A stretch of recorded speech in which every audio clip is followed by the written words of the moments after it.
ദൈവനാമം മഹത്വപ്പെടട്ടെ. ക്രിസ്തുവിൻ്റെ മധ്യാകാശ വരവ്, ഇതാണ് സന്ദേശം. ക്രിസ്തു തൻ്റെ വിശുദ്ധരെ ചേർക്കുവാൻ മധ്യാകാശത്തിൽ വെളിപ്പെടും. വിശുദ്ധ മർക്കോസ് എഴുതിയ സുവിശേഷം 13-ാം അധ്യായം 32-ാം വാക്യത്തിൽ, ആ നാളും നാഴികയും സംബന്ധിച്ചോ പിതാവല്ലാതെ ആരും സ്വർഗത്തിലെ ദൂതന്മാരും പുത്രനും കൂടെ അറിയുന്നില്ല.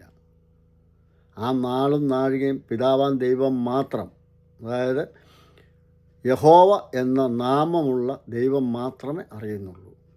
1 തെസ്സലോനിക്കർ 4-ാം അധ്യായം 16-ാം വാക്യം മുതൽ, കർത്താവ് താൻ ഗംഭീരനാദത്തോടും പ്രധാന ദൂതൻ്റെ ശബ്ദത്തോടും ദൈവത്തിൻ്റെ കാഹളത്തോടും കൂടെ സ്വർഗത്തിൽ നിന്ന് ഇറങ്ങി വരികയും ക്രിസ്തുവിൽ മരിച്ചവർ മുൻപ് ഉയർത്തെഴുന്നേൽക്കുകയും ചെയ്യും.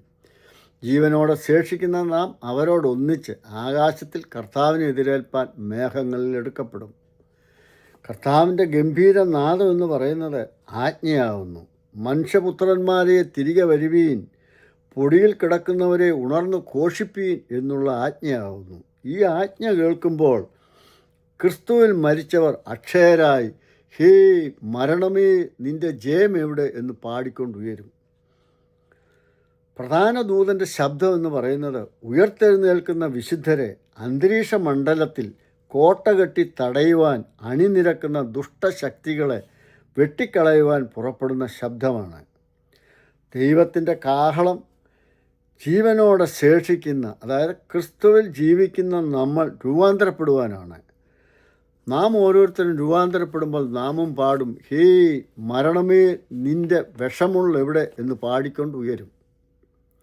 ഉയർത്തെഴുന്നേറ്റ വിശുദ്ധരും രൂപാന്തരം പ്രാപിച്ച നാമും മധ്യാകാശത്തിൽ ചെന്ന് ക്രിസ്തുവിന് വലിയൊരു വരവേൽപ്പ് നൽകും. ക്രിസ്തു നമ്മെ മണവാട്ടി സഭയായി സ്വീകരിക്കും. സ്വർഗത്തിനും ഭൂമിക്കും മധ്യയാകുന്നു മധ്യാകാശം. ക്രിസ്തു ആ മധ്യാകാശത്തിൽ തൻ്റെ ന്യായസിംഹാസനം സ്ഥാപിക്കുന്നു. അതായത് നാം ഈ ഭൂമിയിൽ ജീവിക്കുമ്പോൾ ചെയ്ത എല്ലാ നല്ല പ്രവൃത്തികൾക്കുള്ള പ്രതിഫലം ആ ന്യായസിംഹാസനത്തിൽ നിന്ന് നമുക്ക് ലഭിക്കും.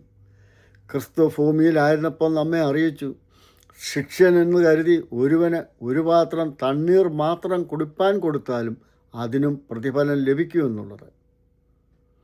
വെളിപ്പാട് പുസ്തകം 2-3 അധ്യായങ്ങൾ പഠിക്കുമ്പോൾ അതിൽ 7 സഭകൾ, എഫസോസ്, സ്മുർന്ന, പെർഗമോസ്, തുയതൈര, സർദീസ്, ഫിലോഡൽഫിയ, ലവോദിക്ക എന്നീ 7 സഭകളെക്കുറിച്ച് രേഖപ്പെടുത്തിയിരിക്കുന്നു. ഈ 7 സഭകൾ എന്ന് പറയുന്നത് 7 കാലഘട്ടത്തെ സൂചിപ്പിക്കുന്നു.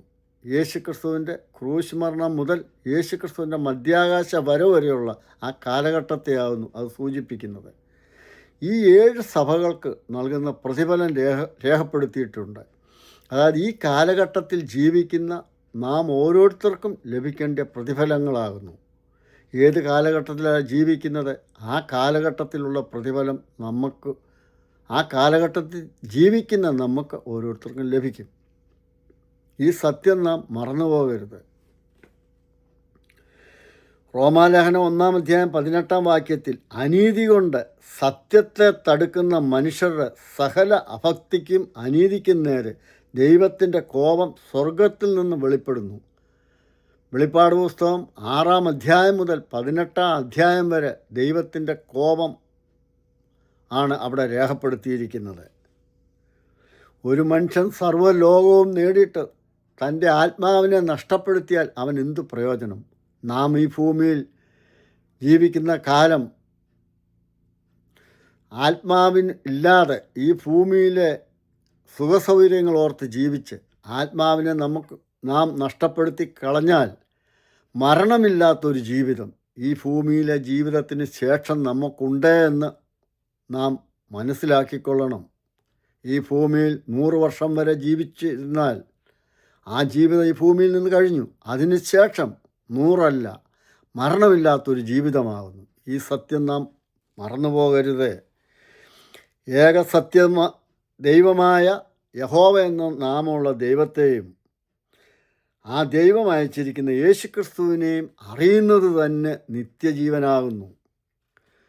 അപ്പോസ്തലപ്രവൃത്തി 4-ാം അധ്യായം 12-ാം വാക്യത്തിൽ വിശുദ്ധനായ പത്രോസ്ലിയ രേഖപ്പെടുത്തിയിരിക്കുന്നു, ആകാശത്തിന് കീഴിൽ മനുഷ്യരുടെ ഇടയിൽ രക്ഷിക്കപ്പെടുവാൻ യേശുക്രിസ്തു എന്ന നാമമല്ലാതെ മറ്റൊരു നാമം ഇല്ല എന്നുള്ളത്.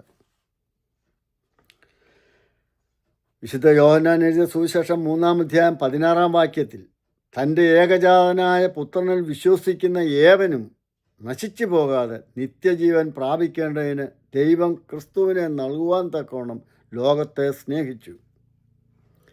കേൾക്കുന്ന വചനം നാം ഏറ്റെടുത്തെങ്കിൽ മാത്രമേ വചനം നമ്മിൽ പ്രവർത്തിക്കുകയുള്ളൂ. ദൈവത്തെ ദൈവമെന്നോർത്ത് നാം ദൈവത്തിനുള്ള മഹത്വവും നന്ദിയും നൽകണം. ദൈവം സകലത്തിൻ്റെ സൃഷ്ടിതാവെന്നോർത്ത് നാം ദൈവത്തെ ആരാധിക്കണം. ഈ ഭൂമിയിൽ ജീവിക്കുന്ന നാം ഓരോരുത്തരും മാനസാന്തരപ്പെടണം. വന്ന തെറ്റുകളെ, മനോഭാവങ്ങളെ, ജീവിത രീതി ഇവ തിരുത്തുന്നതിന് മാനസാന്തരം എന്ന് പറയുന്നു. ഭൂമിയിൽ ജീവിക്കുമ്പോൾ നാം നമ്മുടെ തെറ്റുകളെക്കുറിച്ച് പശ്ചാത്തപിച്ച് ചെയ്തു പോയ പാപങ്ങൾ ദൈവസന്നിധിയിൽ ഏറ്റുപറയണം. നാം എവിടെ നിന്ന് ദൈവത്തെ വിളിക്കുന്നുവോ അതാണ് ദൈവ സാന്നിധ്യം, അല്ലെ ദൈവസന്നിധി. അവിടെ നിന്ന് നമ്മുടെ തെറ്റുകൾ നാം ഏറ്റുപറയണം. അങ്ങ് നമ്മിലൊരു പാപമോചനം വരണം. ആ പാപമോചനം ലഭിച്ചെങ്കിൽ മാത്രമേ നാം മധ്യാകാശത്തിലേക്ക് എടുക്കപ്പെടുകയുള്ളൂ. മധ്യാകാശത്തിൽ എടുക്കപ്പെട്ടെങ്കിൽ മാത്രമേ നമുക്കുള്ള പ്രതിഫലം നമുക്ക് ലഭിക്കുകയുള്ളൂ. ഈ സത്യം നാം മറന്നുപോകരുത്. ഈ സത്യങ്ങൾ ഗ്രഹിക്കുവാനും